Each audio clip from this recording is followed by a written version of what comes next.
At the beginning, there was so much hope. At the end, once again, defeat. And this time it looked a lot like a Little League game. That's the story coming up on the DLLS Rangers postgame.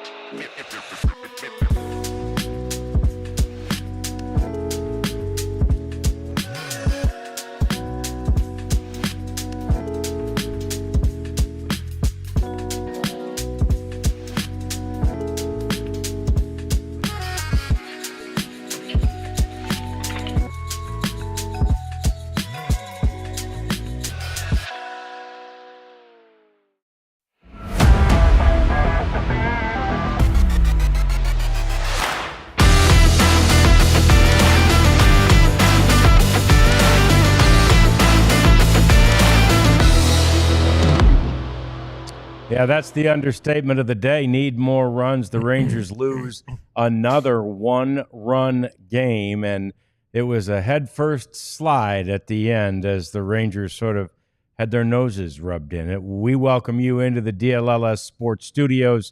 We welcome you to DLLS Rangers podcast. John Radigan here with Jeff Wilson, Elijah Smith over there. We watched in horror at the end of this one. I was in the bathroom, for the record. Oh, you had I was going to the restroom. You had stepped away, so you were spared. I'm up here screaming, oh! And that's right. You come up the stairs. Is it a walk-off home run?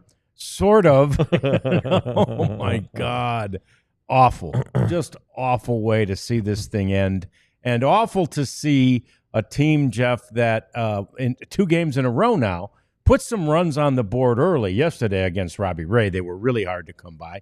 Today, it didn't look like it was going to be quite as hard to get runs, but then suddenly it was. Yeah, it's the same old story. I mean, it's they apply pressure early and make a starting pitcher work and labor, and they may not score more than a run. Sometimes they don't score any, but they scored 2 here. Then the next thing you know, the starter settles in, gets comfortable, and the Rangers can't hit. I mean, it's happened numerous times. It happened twice in the Seattle series. It didn't happen the other night. It just seems to happen consistently. Happened yesterday. Yeah, right. I mean, it just happens and happens and happens, and so you wonder, well, where does that first inning approach go? All of a sudden, this pitcher, Jordan Hicks, who pitched today for the Giants, had a 6.5 something ERA. It's still above 6, but he managed to lower his ERA. He only gave up 2 runs, and again, after he threw 26 pitches in the first inning, 58 over the next 4, and a very efficient. That's the 15-inning mark, 14 and a half. You want to be mathematically precise, but it's still inexplicable. Then you get the leadoff triple from Jock Peterson. Adolis Garcia, just an awful at-bat, chases 3 pitches out of the zone. Marcus Semien hits a grounder to first. The infield's playing in, so he can't get home. And then Nick Ahmed in the game, because Josh Jung hurts his finger, pops out the first pitch. And the Rangers went 2 for 10 with runners in scoring position, both in the first inning, the first of which didn't score a run, just moving. It was that little Jock Peterson line drive that ended up, wasn't even a line drive, a little flare that ended up going for a double, but Berger had to hold at second until the ball got through. They both ended up scoring, so Semien got the second hit. But again, it doesn't matter. You're thinking, hey, this is pretty good, and then they just turn it off. Yeah, they had so the one inning they had a leadoff triple with Jock Peterson. The inning before that, which was the 5th, Leote got to second base got to third base. We got the second with 1 out and third base with 2 outs. And the very next inning, there was a single. I mean, they just keep and then in the 7th inning, Leote's at second again. Now there were 2 outs. Yeah. But you get these runners in scoring position like this, 2 doubles by Leote, a triple by Jock Peterson in back-to-back-to-back innings. You've got to bring them home. Yeah, they aren't getting the big hit. Yeah, I don't care anymore what excuses they come up with. Oh, I'm playing in a pitcher's park. Oh, weather was cold. Oh, Corey Seager's on the injured list. Wyatt Langford wasn't in the lineup. All right, no more excuses. It's bad approach. It's being overly aggressive. It's chasing pitches out of the strike zone. Whether that's them pressing now, whatever it is, it ain't working. And as we've said now for many times, it's a continuation of last season. I don't think it's unique to this season. I think it's a continuation from last season. And if that's the case, and there's something organizationally that is amiss. Yeah, and yesterday after the game, Bruce Bochy sort of addressed the media quickly by saying, okay, is there any chance we can avoid questions about the offense in this session, and Boch is obviously tongue in cheek and half kidding there, but he's tired of talking about it too. The bottom line of his answer though was everybody's working hard at this. The coaches are, the players are, front offices, manager is, he's right. Everybody's working hard at this, but are they working smart? I don't know. Are they doing the right things? Is it simply the execution, Jeff, when it gets out there onto the field? We did have a couple of instances, and admittedly, I think most of them were with Adolis today, who does appear to be lost at the plate. Yeah. He's even admitted, he's a little lost at the plate right now. But we're just screaming at the chase. No, don't chase that one. It's just. But part of that is also you can handle a chase if you have a little cushion, right? Right. There's never a cushion in these games. Yeah, if you're going for the throat, okay. If you're just trying to get one run, yeah, just get a guy home from third, and you can do it by hitting a fly ball, hitting a grounder up the middle, even against the drawn-in infield. That probably gets through. It's just hard to. It's like they've all forgotten how to hit. Maybe some of them never knew how to hit. A lot of the fundamental things in baseball that we saw for years growing up, John, and that probably a lot of our viewers right now saw growing up, they don't do it. Saturday when they tried to bunt, even that blew up in their face. Right. And it's probably not a terrible idea, but it didn't work. And so even when they try to do what the game is presenting, it blows up. But they still had two chances and couldn't get anything done. So it's frustrating, and I know they're not going up there trying to make outs and look like fools, but they are, and so there has to be something. You can't change out the whole roster. This isn't hockey. You can't have a line change. You can't call up Blaine Krim. I guess you could. Well, though, I thought Jake Berger had a good weekend. Yes, he did. Jock Peterson, for crying out loud, had a good weekend. So what do you do at this point? Are they so far gone that changing the hitting coaches wouldn't make a difference? Is that a jolt that you need, or I don't know. And it's still the first month, right? Still the first month. Still April. It's a month. It is. It's a month. We're just past 30 days, the 1 month. 30 month today. Yeah. 30 days today. 28 games since opening day, right? 28 games, 30 days. And here's the thing. Like you mentioned that bunt situation from yesterday's game, and it's a pop-up to the catcher. But then in their half of the ninth inning, the Giants did execute. Right. They got the bunt down. Exactly. And that's the thing right now. It's like it is the execution, although where is the breakdown? Did that breakdown start? Because, are the Giants practicing that more? I always wonder that. And I think, do they still every at-bat at the start, or every trip into the cage at the start? At the start, they put down two bunts. Put down two bunts. They've always done. Right. But maybe they got to be more serious about it. But two, 70-mile-per-hour pitches. True. Not anything that's moving and hard to bunt. But the point is, it's just something it's just not in the game anymore. I know. And if you're gonna bunt and Leote's on the bench and you're bunting, put Leote in the game. Yes. I don't know. It's hard to question the manager at this point. He's pretty much done all he can do. Yeah, he's trying. He said it. He's they're all trying, yeah. and there's no doubt about that. We're never, and far be it from us to sit up here and question the effort. That's not it.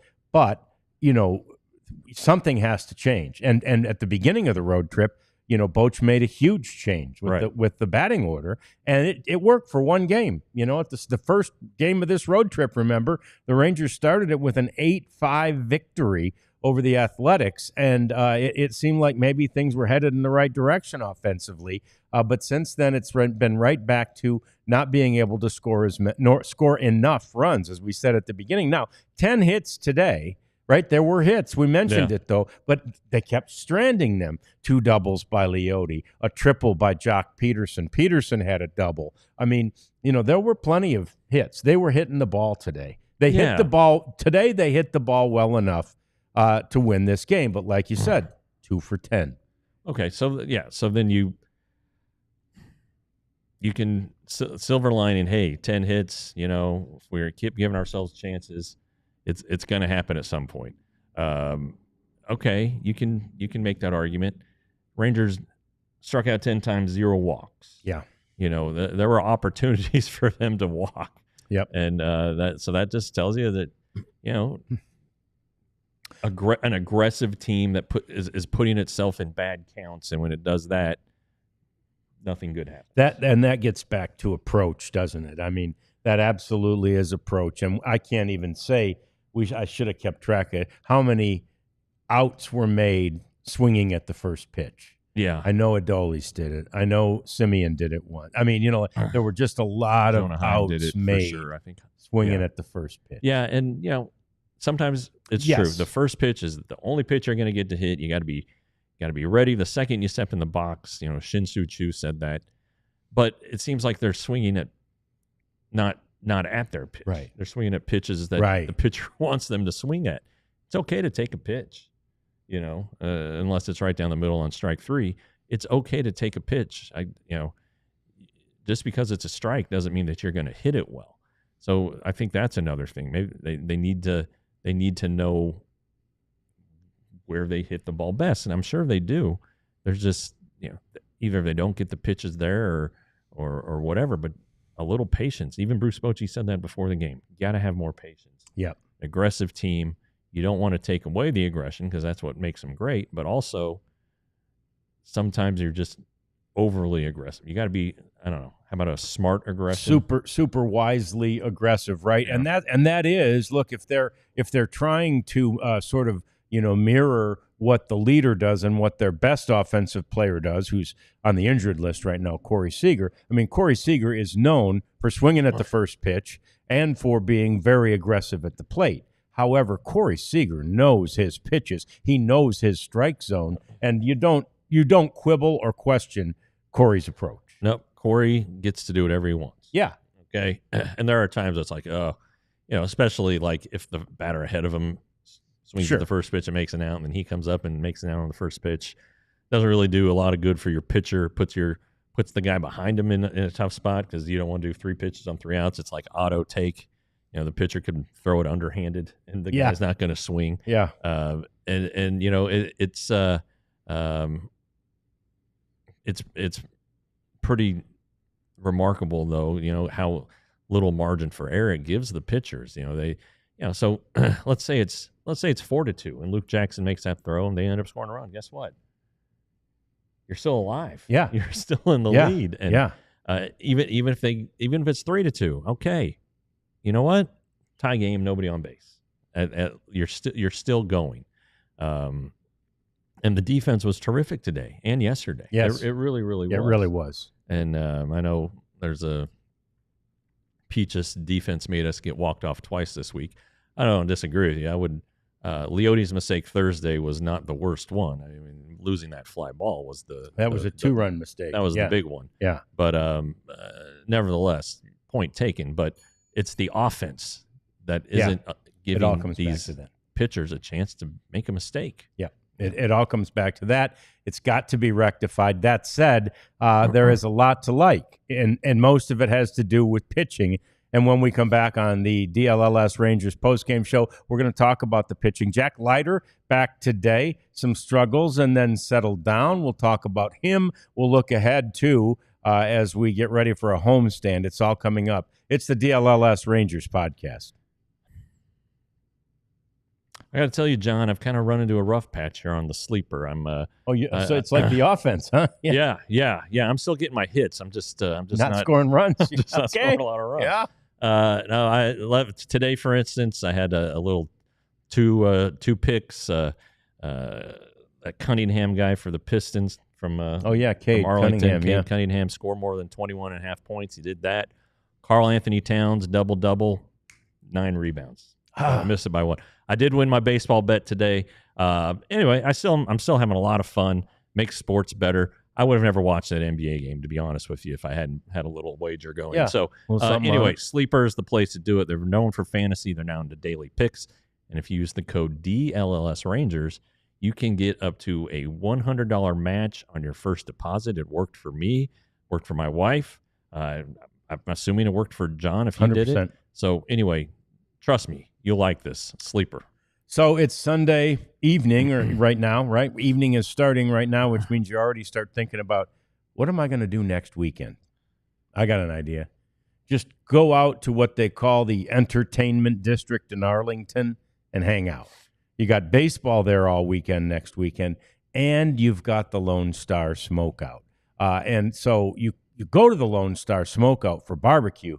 You stick around for the country music and the largest happy hour in the world and the one-day early Cinco de Mayo celebration. There is a lot going on at AT&T Stadium next weekend. There is a lot going on at Globe Life Field next weekend, and you absolutely want to get tickets to this Lone Star Smokeout. Go to LoneStarSmokeout.com. It's a cooking competition, a barbecue competition, and you get to be there to judge what you think all of it is all about. That's next weekend, LoneStarSmokeout.com for your tickets to the fun. All right, so Leiter back in there today. Yeah. And everybody was excited, and he had a couple of good rehab starts and you won, but and then a good sim game. Yeah, sim game. And one rehab start, and he seemed to have managed the blister. Right, it seemed like from what you can tell. Yeah, he seemed to have been fine with it. So you're optimistic. You feel like the way he pitched for his first couple of starts, big league level this year, and what he had done in the rehab start and then in the sim game. Okay, Leiter hasn't missed a beat, and then reality hits a little bit, Jeff. And again, I mean, you have to get back out there and you have to do it, and you have to face major league hitters. And really, his biggest problem today was control. He had too many walks. Yeah, and then in the first inning he walked 3, one of them with the bases loaded, so that was the Giants' first run. In the fourth, his last inning, walked Elio Ramos, who then stole second. Leiter got an out, took him out, brought in Jake Latz, and the run scored on Latz, but it was the walk and the stolen base that doomed Jack. But he threw 37 pitches in the first inning, which is way too many. And so he wasn't going 5 innings, so that put the Rangers in a spot where they had to use Latz and Caleb Bosley, who did fine.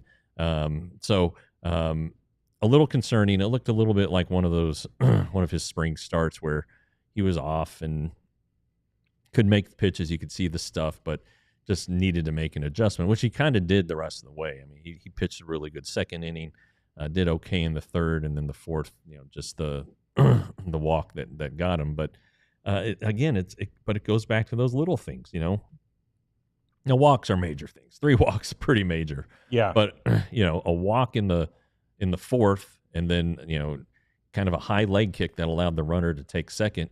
That's a little thing. Yeah. And those are things that are coming back to bite the Rangers in these close games. I mean, they're playing all close games, and again, no margin for error. And so, I mean, the Rangers gave up 3 runs the last 2 days. They gave up 6 runs in the series, and they're going home 1-2. Yeah, they got walked off 3 times on the road trip. Yep. They scored 11 runs in the last 5 games. Yep. That's not going to cut it. The pitching staff, again, you would take what they've been doing every game.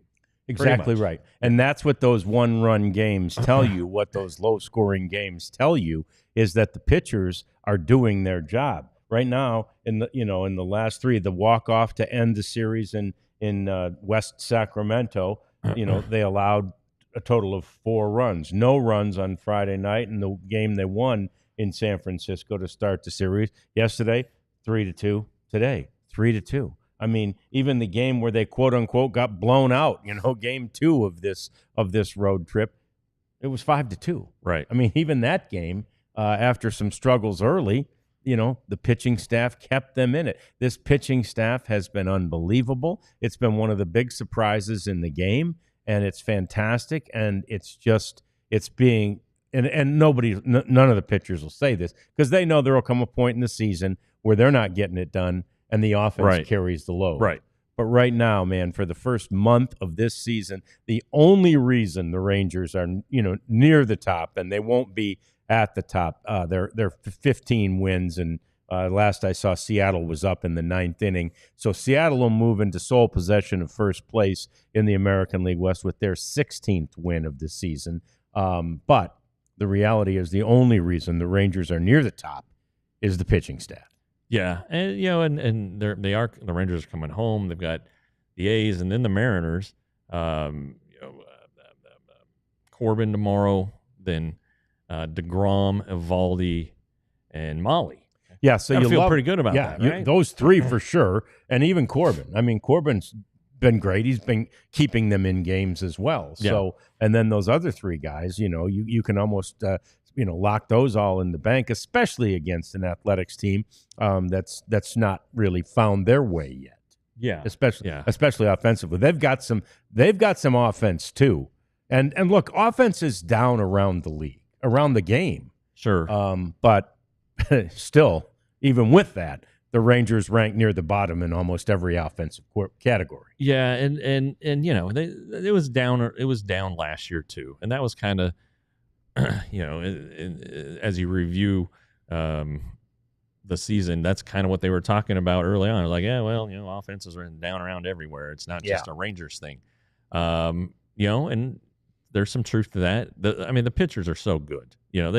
These pitches that are just moving all kinds of different ways and doing all kinds of different stuff. I get it. It's hard to hit. But other teams are hitting. Yeah.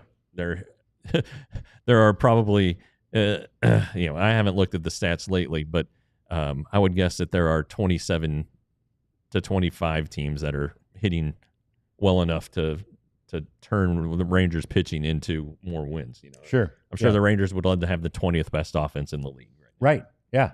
And that would absolutely, that would have probably secured them at least 5, more wins if they were. Yeah, maybe. It's just crazy. Yeah. And look, it sometimes is fun.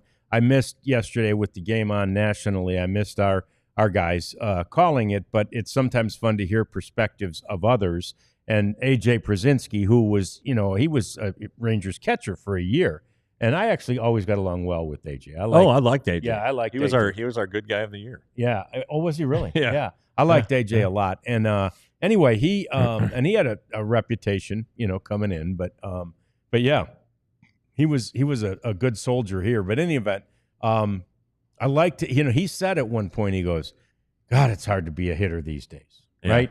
I mean, that because they're just throwing all this stuff at you, and a new pitcher will come in, and his trick is completely different than the guy who left his trick was, Yeah, he I remember at the end of 13, the Rangers were, fading and not scoring runs, and like every game he would be the one at his locker.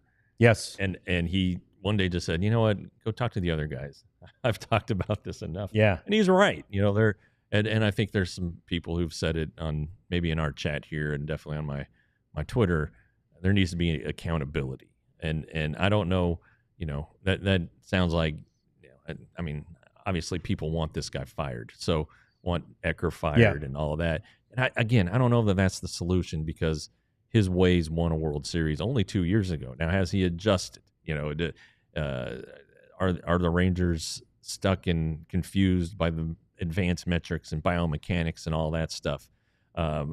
Maybe, but it just seems like, what do you do next? Because again, you can't just say, all right, everybody on the 40-man and 3 guys not on the 40-man. You're coming up. Everybody else is going on the IL for 2 weeks, and we'll see if we can get this sorted out. You can't do that. No, obviously. And so, and I'm sure that Donnie and Justin Veely are racking their brains, pulling their hair out. Probably not sleeping at night. Yeah. Right? Trying to come up with anything they can.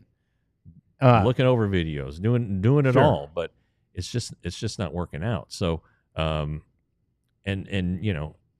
Chris Young is a competitive guy, and he is not enjoying this losing. I can assure you that none of them are, but more than anybody, it's probably Chris Young, and he's the one who calls the shots. He is, and he is obviously a former player who won a World Series as a player, who played for a long time, and he is one who can say without hesitation and with credibility, they have to get it done, right? Yeah. I mean, and that's where, and he can recognize it too. That's the nice thing. If this is a problem with the hitting coach, right? If there needs to be a change there, the offensive coordinator or whatever we call Donnie these days, if there needs to be a change there, Chris Young has the eye and the experience to know it, not just to think it, but to know it. I mean, and I remember him saying it in the off season, and he felt like that the narrative that the Rangers weren't good at hitting 4-seam fastballs last year was overblown. But in the same context, he said, "But look, our guys have to do it. They can do it. They just got to do it." And puts it right back on them. And that's essentially, I'm sure, one of the things he's thinking right now. You guys got to do this. Yeah, and nobody roots for anybody to get fired. No, that's for sure. Especially not a good guy like Donnie Ecker, and I don't know Justin very well yet. Yeah, I mean, you may blow things off like we're saying here and chatting on social media, but okay, but who are you going to change? Because Justin Veely came from the Giants and is Donnie's like protege. They are the same thoughts, same language. All right, so do you go down to the minor leagues and get like Cody Atkinson, the minor league hitting coordinator, who knows a lot of the young hitters really well, but I'm not sure how much he's worked with Marcus Semien, let's say. And I think Donnie is wanting to, it's an organ. He wants the minor leagues to kind of follow his approach so that when they get to the majors, they're ready to go. So do you go outside the organization? But okay, so then who? Right. I mean, the Rockies just hired Clint Hurdle, for crying out loud, and fired Hensley Mullins, who worked for Bruce Bochy. All right, well, let's get old Hensley in here. I don't know what you're going to do if you are to take that step, but I'm sure honestly, I really think the Rangers have thought about it. They're not going to say that they have, I haven't heard any vote of confidence specifically, the dreaded vote of confidence, but I think the confidence is waning everywhere on the offense. And I know they say, "Oh, we're going to come out of it. We're going to come out of it." Are you going to come out? I know. Again, after all of last season, and said now it all first last 30? year. Again, I've said that. I said it 10 times at a party this weekend. Well, I always say, "Don't worry, they'll come around on offense." And then last year happened, right? And I said it all year last year too, and they never did. So you have to be cognizant and worried, honestly, about the fact that sometimes the offense doesn't come around, and you may not need to know. You may not need to push the panic button yet, but you damn sure better figure out where it is, because it's about that time. We're over a month now. I mean, officially over a month into this season, and that is, that's almost 20% of the year, right? And I don't know. It's going to be interesting. Now that they're home. I think Ross Fenstermaker was the executive on the trip. Yeah. I don't know that. Chris Young didn't travel. I don't think so. I would guess that there'll be some meetings here tomorrow. Maybe some phone calls taking place right now. But again, these guys are doing the best they can. trying to come up with new ideas. They're trying to come up with something, and whatever it is, it ain't working. So they're gonna have to. I don't want to say make tough decisions, but something's gonna have to give here. I like the Billy Martin approach. Let's go back to that. Oh, just draw it out of a hat. Yeah, although they changed. Boats did a pretty big change of the batting order, and it worked for one day in a row. So, but who knows? Maybe try the Billy Martin approach. Draw names out of a hat, and that is your batting order for that day. We'll see what they do. We'll see what happens. We still got more pitching to talk. The bullpen came through today, as they have really all year long. We talk about that, and we get to the injury-ish to Josh Jung and update Corey Seager next. It's the DLLS Rangers podcast. Little LinkedIn action, John. You want to do LinkedIn? Yeah. You got a little LinkedIn? Is it you or me? Heads, you win. Me? Yep. All right, so heads, I win. So I love LinkedIn. I'm a member. I'm a guy. They keep telling me every day, hey, good work. You're getting noticed on LinkedIn. So I can't tell you how much it helps. It really does. You stay connected to people. But the thing they have now is this opportunity for you as a hirer. When you need to hire somebody, they basically take that off your plate. You're a small business owner. You don't have time for that. And LinkedIn does, and they know what they're doing. They bring you the best candidates. Now, in order to get the highest level of candidates, you do have to pay for the service, but there's also a free service available that will still get you lots and lots of candidates for the job that you're hiring. So that gives you time to do what? To run your business. You want the best people working for you. You want the best people working with you. And as I always say, don't worry if you're not the smartest person in the room, because smart people can help you just as much as you can help them. So anyway, go to LinkedIn, post your job for free at linkedin.com/Rangers. I think I just discovered what's wrong with the Rangers offense. Oh, good.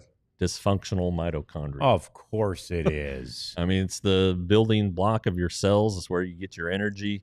And the Rangers obviously don't have enough energy. They need enough MitoPure. Focus. They need Timeline. They need Timeline to come in with its patented MitoPure formula to get your dysfunctional mitochondria the heck out of there and get you back to feeling up, feeling rested, sharp, all those things that the building blocks of life provide inside our bodies that we didn't even know is happening. MitoPure from Timeline produces. And I probably need some. I know you're up all the time, but I could probably use some MitoPure in my life. So right now, Timeline is giving you 10% off your order of MitoPure. Go to timeline.com/DLLS to get started. That's timeline.com/DLLS.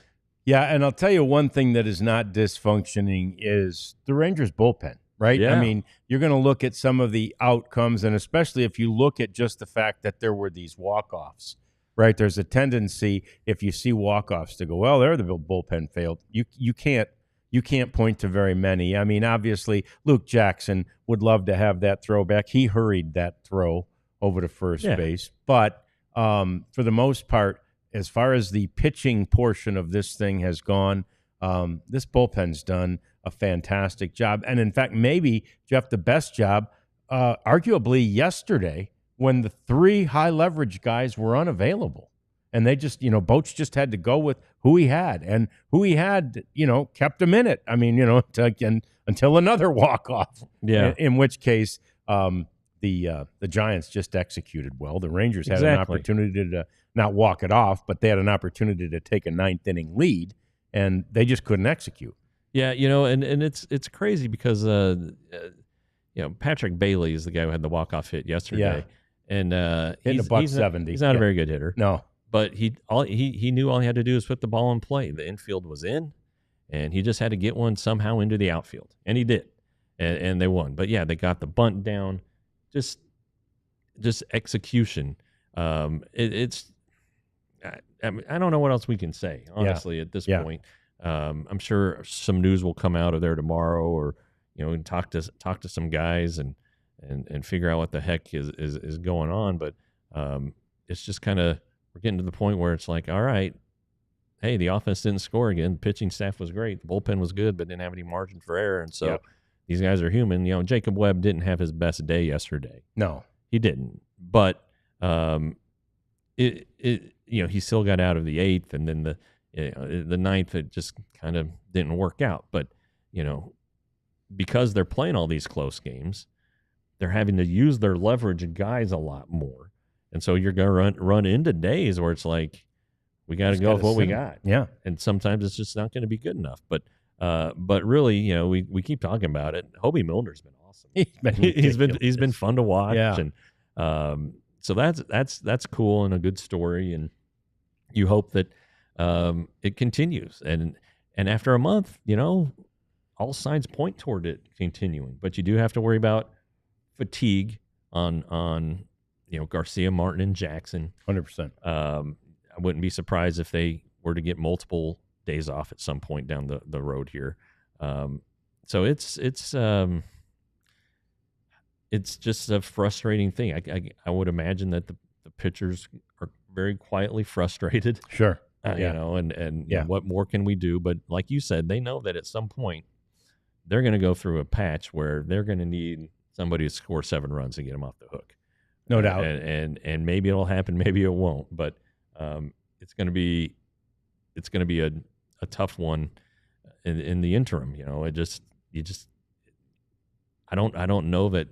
When I talked to Corey Seager last week, he was like, "You just have to wait it out." It's like, I don't want to hear that. Yeah. Okay, Corey. It's easy to you say because you're getting hot and everything's working out great. But he's also an experienced guy. He was on this great Dodgers team that was running away with it, and they're like, "Oh, this is the best team in baseball." And then they lost like 17 of 18. Yeah, couldn't do anything right. Yeah, still end up winning the division and all that. So all these guys have been through it and seen it and experienced it, but the veteran guys are the ones who are going through it, and they should be able to get out of it more, and they just haven't been able to. So no, I'm not sure. But again, great bullpen work, and Milner good, Webb's good against the left-handed hitter. Garcia's been good against both. He's gotten some big outs here, and then Martin is just. He's their David Robertson from last year. Yes. They put him into whatever bad situation they can think of. By God, Chris Martin's going to go into the game. And it's good to see. It's good to see this guy. He's a great story.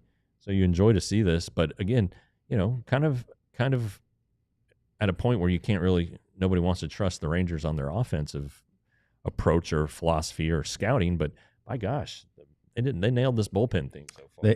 They've nailed every part of the pitching thus far, and they've even developed some of their own, which is rare and almost unheard of for this organization in its history. But this is something you do hate to see, the notification that came down on my MLB app. This walk-off Little League home run might be the wackiest ending to a game this season. Yeah, I think we know which one. Don't break your phone there, John. I think we know which one that is. I hate it when we're the butt, right? We're the butt of an MLB notice, but it was. I mean, and that's, in fact, that's what you said when you were walking up the stairs. You said walk-off home run. I said no, Little League home run. So yeah, it's it's just frustrating. It is, and I know it is for you guys too. And eventually, to answer how the Rangers are going to get those high leverage guys less days of work is to score a lot. Blowouts. I mean that's the answer we want. I guess you could get blown out too. Yeah, well, but if you're doing the blowing out, then they don't have to pitch every day. Right. And they tried to get away with it on Tuesday when it was 8-2 or whatever, and then the A's scored a few in the 8th, and so they had to pitch Jackson. But you need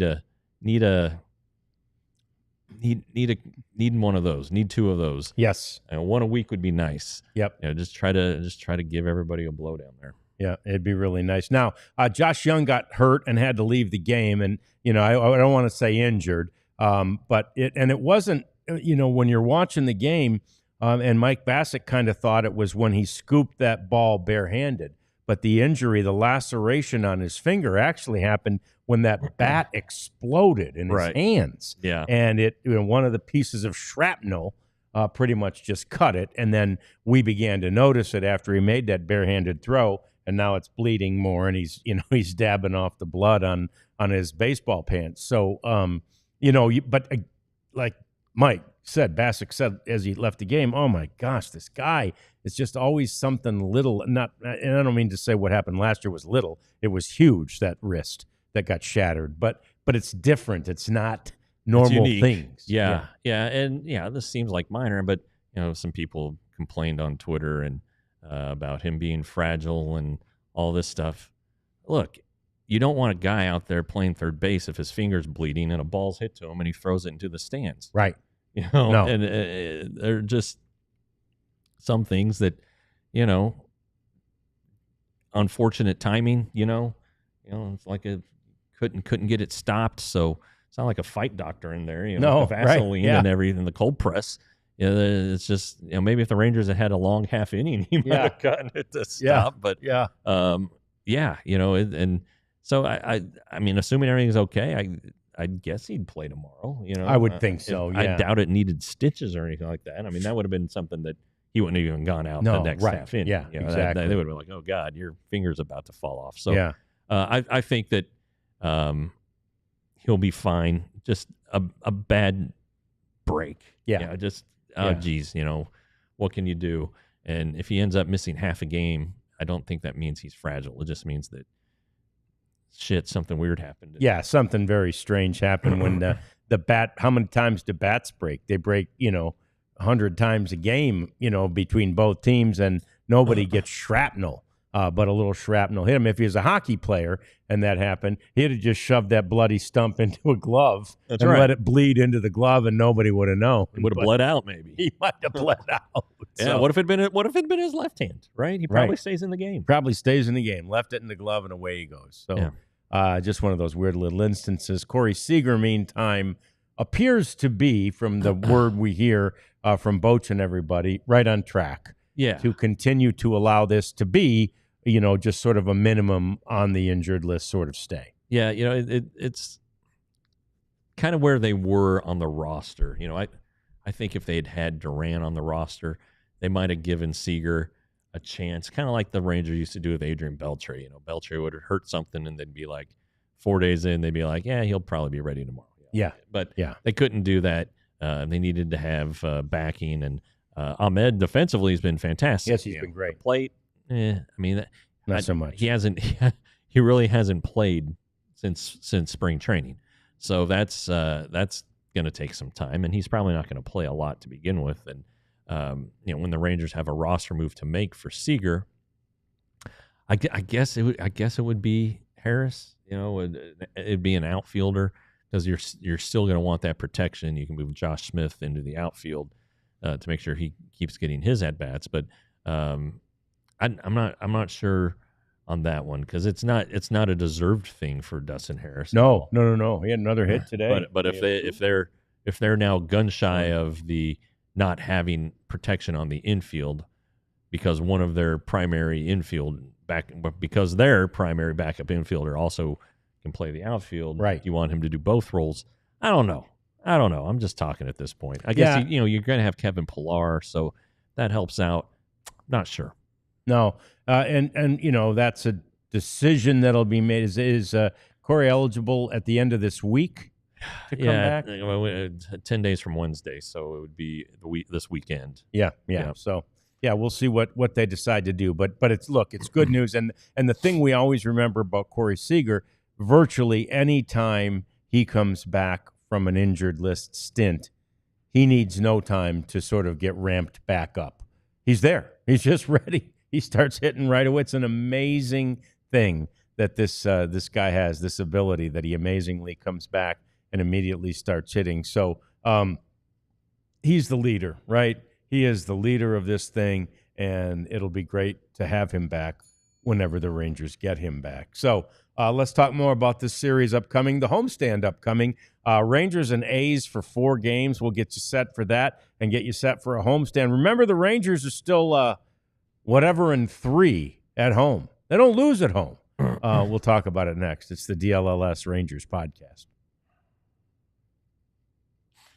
And I believe the Die Hard deal is still going. The draft is over. I think it ends today. The Die Hard deal ends today. So I think, but I'm not sure. Maybe it's the 28th. Is that tomorrow? Whatever it is, let's stop screwing around. Yeah, it's an unbelievable deal. And being a Die Hard, there it is. $36. That's $3 a month. You get a $35 T-shirt though. So that's basically $1 after you get the lovely T-shirt. You might choose to get a T-shirt like the one I have, which is the Die Hard T-shirt by coincidence, and this is the one in the Rangers motif. But they have them for all our teams. But anyway, the Die Hard thing is a no-brainer. You get all the content that Jeff and Clarence and Sam and Joseph and Tim Cato provide. It's amazing. The stuff we have on the website, and then 20% off all of our events. We're going to have a COSM event coming up. We're also going to have a ballpark takeover coming up. We're going to have some watch parties coming up, as will the Dallas Stars, as long as they stay going in the playoffs. So do yourself a favor, alldlls.com, and become a diehard today. Yeah, John's wearing the Die Hard shirt. I have on the DLLS black shirt underneath my hoodie here. I get a little chilly, so yeah, I need. It's not summer to you yet. Not yet. And even when it's summer, if the air conditioner is like this, I'll have a hoodie on. Yeah, okay. Yeah, I'm not ashamed. But anyway, these are high quality items at store.allcitynetwork.com.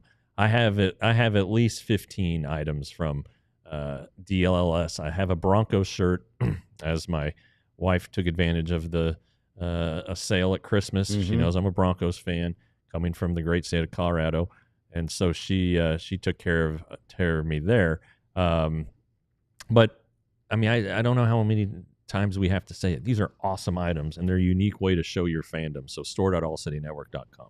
I've had 2 shirts stolen thus far by my son. Yeah. Oh boy, comes over for the weekend. Next thing I know, I see him. He was wearing my Big League Chew shirt yesterday. I'm like, that's a good one. Hang on, yeah, hold on. I don't know if he left it. I gotta make sure. But anyway, yeah. I mean, here's a youngster loving on that thing just like we do. So you will too. We appreciate you taking care of that and getting some network, all city network stuff to wear. Look, here's the deal. This series against the A's at home, Jeff, makes me automatically, again, just the way the Rangers have been playing at home, and just the fact that I know they lost the series to the A's, but I felt like they played well against the A's. Like, it makes me excited. It makes me think this could be another 4-game series that they win, and we know 4-game series are super hard to win, but they've won one at home already this year against the Red Sox. It's true, and they I think they have to face Sears. Yeah, who's their their nemesis. Their nemesis, but that's okay. They can figure it out. And they did just see him, right? I mean, they did just see him. Isn't that supposed to be an advantage? They just saw him. Yeah, but they just saw some of the Rangers pitchers too. So they're probably see some changes in far as approach and whatnot. But yeah, he is gonna pitch tomorrow night, and then old TBA. It was supposed to be JT Ginn, but he went on the injured list. Then Luis Severino on Wednesday, their big free agent guy, and then Jeffrey Springs, the former Rangers pitcher, who's hit some bumps in the road the last couple starts.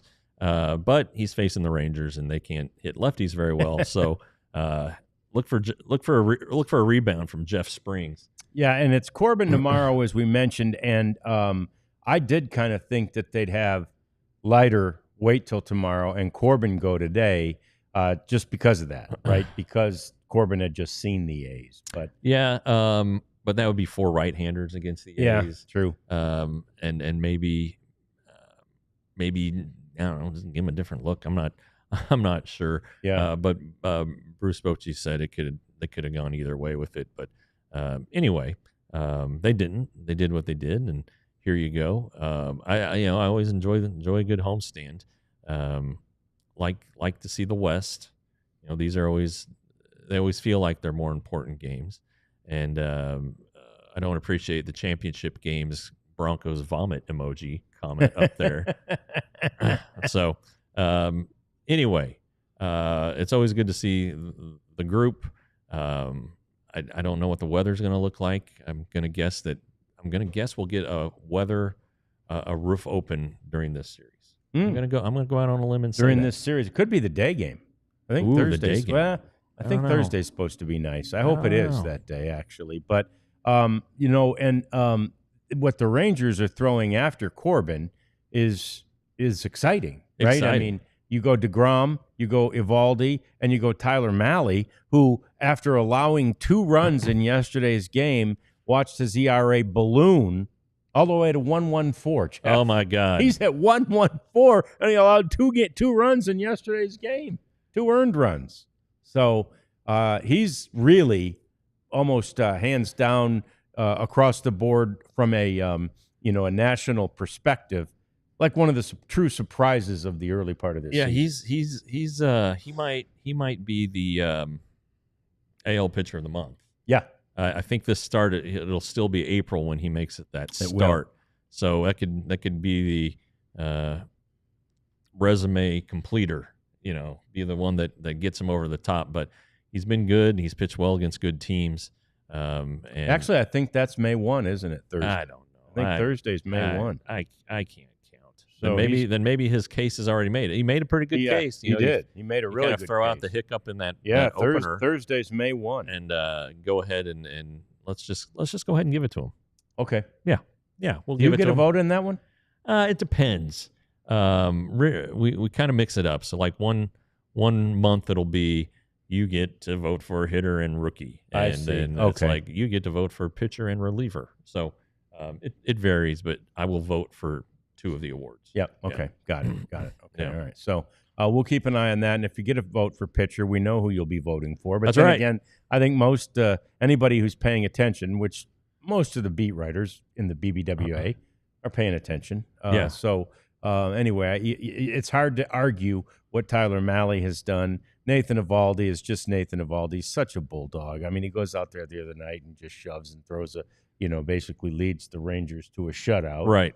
And Jacob deGrom, he's great. I mean, he's been doing much better. Yes, his his command is much better, and he's a command guy. Yeah. It feels like these changes he said he was about to strike on, about to get down. Feels like he's gotten them. Probably not perfect. He's a perfectionist, and I can't imagine him being remotely happy. But he's been pretty good, so he's probably happier than he was. Yeah, slightly happy. But and that's the thing. You know what? I don't mind that. I like a guy who, even when look, his last, what was it? Was it 2 outings ago where he gave up a leadoff home run and then was great? And against the Dodgers. Yeah. Yeah, and then this last start, and you're right, and he's still probably going, but he's finding it, or maybe has found it. Yeah, he gave up the 2 runs after Langford missed the fly ball. Otherwise, he's probably looking at 6 scoreless innings. Yeah, and the pitch that he gave up the tying hit to Soderstrom, I know that drives him crazy. You could see on the mound he was right. He was visibly upset with it, but it goes back to the offense. No margin for error, and pitchers. Back when Cole Hamels was on the team, TR and I were in Seattle talking to him about one of his starts, and he put together good numbers, but he said he wasn't totally happy with it, and he got away with a couple mistakes and all this stuff. And I'm like, all right. So afterwards we're talking to him, like, what would you estimate if you throw 100 pitches in a game? How many of those pitches would you say are mistakes? He said 20. Wow. And that struck me as a huge number. But and you're going to get away with some mistakes. You really are. Whether you have done your job changing locations or speeds or whatever, but that's a pretty big number. Yeah. And right now though it's 1. If you throw 1 and you don't get away with it, if you're the Rangers, it's going to cost you. So. don't know. It's funny. No, it's along those lines on the Rangers game day show. I was listening actually on the way in, and of course, Mike Bassick, you saw it on the game. Mike Bassick gave up 756 to Barry Bonds right there in San Francisco, and there's a plaque on the wall that shows that. But there's also a plaque outside the stadium in a little park that they have. And I've sent Mike pictures of that before. I didn't realize. He said on the pregame show, it's the first time he's been back since 2007. Since that series. So he walked out there, got himself a picture, a little selfie with the plaque behind him and all that stuff. But anyway, to kind of, soften the pain on poor Mike, who's, everybody's talking about that. Jared Sandler had a trivia question. He said, what 2 future Hall of Famers did you dominate? And it was, Mike answered it. I can't remember. It was Ken Griffey and Chipper Jones. Oh, Chipper Jones. Ken Griffey Jr., though, was the one he's talking about. He goes, oh, yeah. He goes, I remember when I struck him out one time, threw a meatball right down the middle of the plate, and he swung right through it. He goes, I struck out Ken Griffey Jr. on a terrible pitch, And so that was a mistake. And it was just a mistake. One of the 20, right, that Ken Griffey Jr., a great hitter, missed. And that's what you hope for when you make a mistake. And you kind of remember Eric Chow, who gave up the hit to Pete Rose, that broke Ty Cobb's record. He wouldn't talk about it to anybody. He didn't like talking about it. Mike embraces. He does what his little piece of baseball history, and he doesn't go out and say, "Hi, I'm Mike Bassick. I gave up 756 to Barry Bonds." But if you ask him about it, he'll talk to you. You know, and he doesn't. He's not embarrassed about it or ashamed by it. I mean. And why should he be? He's in the major league. Yeah, if you're a major league pitcher, you're one of the 200 best players in the world in your sport, right? Yeah. So you can be proud of that, and he is, and he was, and he should be. And the reality is, look, and he'll say this, it wasn't like he threw Barry Bonds something to try and let him do that. Yeah, Barry Bonds is a really good hitter. And relatively speaking, among other major leaguers, Mike was never that great of a pitcher. Sure. So this was a recipe for success from the perspective of Barry Bonds. And I agree with you. Mike has no shame, nor should he. That's a pretty cool thing to be a part of history and have your name on a plaque out there at Oracle Park, I guess it's called now. Yeah. What has it been called? AT&T? Pac Bell. That was the first one. Yeah, then AT&T bought AT&T bought out all the baby bells. And right? then AT&T, I guess, decided to stop paying for that stuff. And Oracle, local business, $1 billion business. It's still, and I see it, watching the game today. It's still one of the great, the best, I think. Ballpark. It's my favorite ballpark. Of the new ones, anyway. It's hard to compare them to Fenway and Wrigley. Yeah, but of anything built after 1912, it's great. It's probably my favorite. Just ballpark itself, the whole experience of a road trip there may not be the greatest. Seattle probably outdoes it, but that ballpark, Pittsburgh's great, and Pittsburgh's very very good. Yeah, I have a trouble judging ballparks from a fan's perspective because I also include the working environment. Sure. Which is why I didn't mind Tropicana Field because it was a great place to work. But Pac Bell or goddamn whatever, great press box location, small and tight, but you get downstairs, then you got to swim again. You're like a salmon going upstream trying to get through fans to get to the clubhouse, and it's cold, but it is a great park. It really is. And as far as press box location, it's impossible to beat that place. And you don't have to swim upstream any more than you would in Boston. That's a lot of swimming upstream. That is major. Wrigley's the worst. Yeah, and Wrigley's bad too. Because at least in Boston they've built another way to get out, another exit. Yeah, but Wrigley's the worst. Yeah. Okay. So there's a little press box and stadium talk for you to finish this thing up today. But the Rangers come home now. They've been fantastic at home. We'll hope that continues, and they'll slide back into first place. They've fallen into second place today. after a loss, another walk-off, another one-run loss. This one on one of those plays that you just soon like to forget, although it may haunt you for the rest of your day, hopefully not the rest of your life.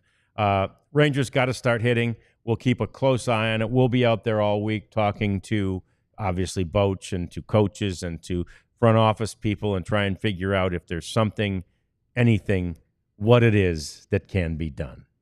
That's all we can do. Yep. That's all they can do. They'll keep working at it. Like Bruce Bochy has said, everybody is working hard at this, and they're going to do everything they can to try and get it figured out. And when they do, if they do, we'll be there to let you know exactly how they did what they did.